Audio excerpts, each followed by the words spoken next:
The purpose of this record is to show you how to use your imagination to achieve your every desire. Most men are totally unaware of the creative power of imagination and invariably bow before the dictates of facts and accept life on the basis of the world without. But when you discover this creative power within yourself, you will boldly assert the supremacy of imagination and put all things in subjection to it. When the man speaks of God in man, he is totally unaware that this power called God in man is man's imagination. This is the creative power in man. There is nothing under heaven that is not plastic as potter's clay to the touch of the shaping spirit of imagination. Once a man said to me, "You know, Neville, I love to listen to you talk about imagination. But as I do so, I invariably touch the chair with my fingers and push my feet into the rug, just to keep my sense of the reality and the profundity of things." Well, undoubtedly he is still touching the chair with his fingers and pushing his feet into the rug. But now let me tell you another one who didn't touch with her fingers and didn't push that foot of hers onto the board of the streetcar. It's the story of a young girl, just turned 17. It was Christmas Eve, and she is sad of heart. For that year, she had lost her father in an accident, and she's returning home to what seemed to be an empty house. She was untrained to do anything, so got herself a job as a waitress. This night is quite late, Christmas Eve. It's raining. The car is full of laughing boys and girls home for their Christmas vacation. And she couldn't conceal the tears. Luckily for her, as I said, it was raining. So she stuck her face into the heavens to mingle her tears with rain. And then, holding the rail of the streetcar, this is what she did. She said, "This is not rain, but this is spray from the ocean. And this is not the salt of tears that I taste, but this is the salt of the sea in the wind. And this is not San Diego. This is a ship, and I'm coming into the Bay of Samoa." And there she felt the reality of all that she had imagined. Then came the end of the journey, and all are out. 10 days later, this girl received a letter from a firm in Chicago saying that her aunt, several years before, when she sailed for Europe, deposited with them $3,000 with instructions that if she did not return to America, this money should be paid to her niece. They had just received information of the aunt's death and were now acting upon her instructions. 1 month later, this girl sailed for Samoa. As she came into the bay, it was late that night, and there was salt of the sea in the wind. It wasn't raining, but there was spray in the air, and she actually felt what she felt 1 month before, only this time she had realized her objective.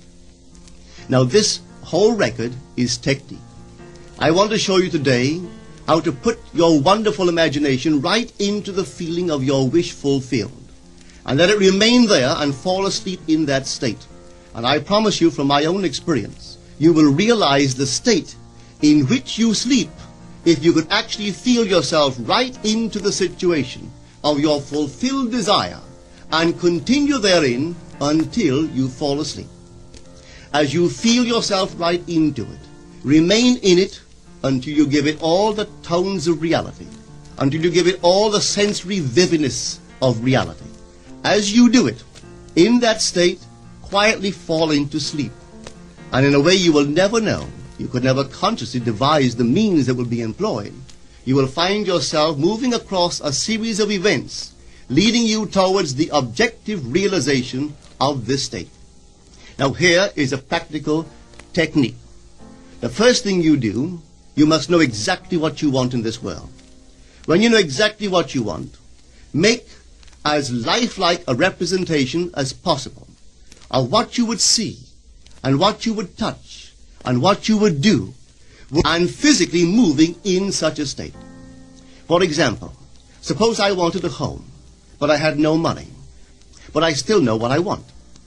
without taking anything into consideration, I would make as lifelike a representation of the home that I would like, with all the things in it that I would want. And then, this night, as I would go to bed, I would, in a drowsy, sleepy state, the state that borders upon sleep, I would imagine that I am actually in such a house, that were I to step off the bed, I would step upon the floor of that house. Were I to leave this room, I would enter the room that is adjacent to my imagined room in that house. And while I am touching the furniture and feeling it to be solidly real, and while I am moving from one room to the other in my imaginary house, I would go sound asleep in that state. And I know that in a way I could not consciously devise, I would realize my house. I have seen it work time and time again. If I wanted promotion in my business, I would ask myself what additional responsibilities would be mine were I to be given this great promotion. What would I do? What would I say? What would I see? How would I act? And then in my imagination, I would begin to see and touch and do and act as I would outwardly see and touch and act were I in that position. If I now desired the mate of my life, were I now in search of some wonderful girl or some wonderful man, what would I actually find myself doing that would imply that I have found my state? For instance, suppose now I was a lady. One thing I would definitely do, I would wear a wedding ring. I would take my imaginary hands, and I would feel the ring that I would imagine to be there. And I would keep on feeling it until it seemed to me to be solidly real. I would give it all the sensory vividness I am capable of giving anything. And while I am feeling my imaginary ring, which implies I am married, I would sleep. This story is told us in the Song of Songs, or the Song of Solomon. It is said, "At night on my bed, I sought him whom my soul loveth. I found him whom my soul loveth, and I would not let him go, until I brought him into my mother's house, right into the chamber of her that conceived me." If I would take that beautiful poem and put it into modern English, into practical language, it would be this. While sitting in my chair, I would feel myself right into the situation of my fulfilled desire. And having felt myself into that state, I would not let it go. I would keep that mood alive, and in that mood, I would sleep. That is, taking it right into my mother's chamber, into the chamber of her that conceived me. You know, people are totally unaware of this fantastic power of the imagination. But when man begins to discover this power within him, he never plays the part that he formerly played. He doesn't turn back and become just the reflective life. From here on in, he is the affecter of life. The secret of it is to center your imagination in the feeling of the wish fulfilled and remain therein. For in our capacity to live in the feeling of the wish fulfilled lies our capacity to live the more abundant life. Most of us are afraid to imagine ourselves as important and noble individuals, secure in our contribution to the world, just because at the very moment that we start our assumption, reason and our senses deny the truth of our assumption. We seem to be in the grip of an unconscious urge, which makes us cling desperately to the world of familiar things and resist all that threatens to tear us away from our familiar and seemingly safe moorings. But I appeal to you to try it. If you try it, you will discover this great wisdom of the ancients, for they told it to us in their own strange, wonderful, symbolical form. But unfortunately, you and I misinterpreted their stories and took it for history when they intended it as instruction to simply achieve our every objective. You see, imagination puts us inwardly in touch with a world of states.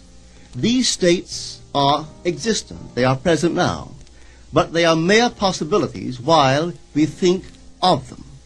But they become overpoweringly real when we think from them and dwell in them. You know, there's a wide difference between thinking of what you want in this world and thinking from what you want. Let me tell you, when I first heard of the strange and wonderful power of the imagination, it was in 1933 in New York City. An old friend of mine taught it to me. He turned to the 14th of John, and this is what he read. In my Father's house are many mansions. If it were not so, I would have told you. I go to prepare a place for you. And if I go and prepare a place for you, I will come again and receive you unto myself, that where I am, there ye may be also. He explained to me that this central character of the Gospels was human imagination. That mansion was not a place in some heavenly house, but simply my desire. If I would make a living representation of the state desired, and then enter that state and abide in that state, I would realize it. At the time, I wanted to make a trip to the island of Barbados in the West Indies, but I had no money. He explained to me that if I would that night, as I slept in New York City, assume that I was sleeping in my earthly father's house in Barbados, and go sound asleep in that state, that I would realize my trip. Well, I took him at his word and tried it. For 1 month, night after night, as I fell asleep, I assumed I was sleeping in my father's home in Barbados. At the end of my month, an invitation from my family came, inviting me to spend the winter in Barbados. I sailed for Barbados the early part of December of that year. From then on, I knew I had found this Savior in myself. The old man told me that it would never fail. Even after it happened, I could hardly believe that it would not have happened anyway. That's how strange this whole thing is. On reflection, it happens so naturally. You begin to feel or to tell yourself, well, it would have happened anyway. And you quickly recover from this wonderful experience of yours. It never failed me if I would give the mood, the imagined mood, sensory vividness. I could tell you unnumbered case histories to show you how it works. But in essence, it's simple. You simply know what you want. When you know what you want, you're thinking of it. That is not enough. You must now begin to think from it. Well, how could I think from it? I am sitting here, and I desire to be elsewhere. How could I, while sitting here physically, put myself in imagination at a point in space removed from this room and make that real to me? Quite easily. My imagination puts me in touch inwardly with that state. I imagine that I am actually where I desire to be. Now, can I tell that I am there? There is only one way to prove that I am there. For what a man sees when he describes his world is as he describes it relative to himself. So what the world looks like depends entirely upon where I stand when I make my observation. So if, as I describe my world, it is related to that point in space I imagine that I am occupying, then I must be there. I am not there physically, no, but I am there in my imagination, and my imagination is my real self. And where I go in imagination and make it real, there I shall go in the flesh also.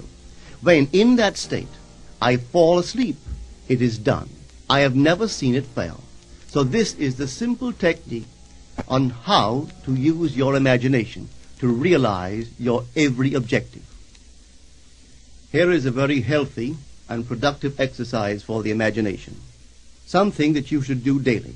Daily relive the day as you wish you had lived it, revising the scenes to make them conform to your ideals. For instance, suppose the day's mail brought disappointing news. Revise the letter.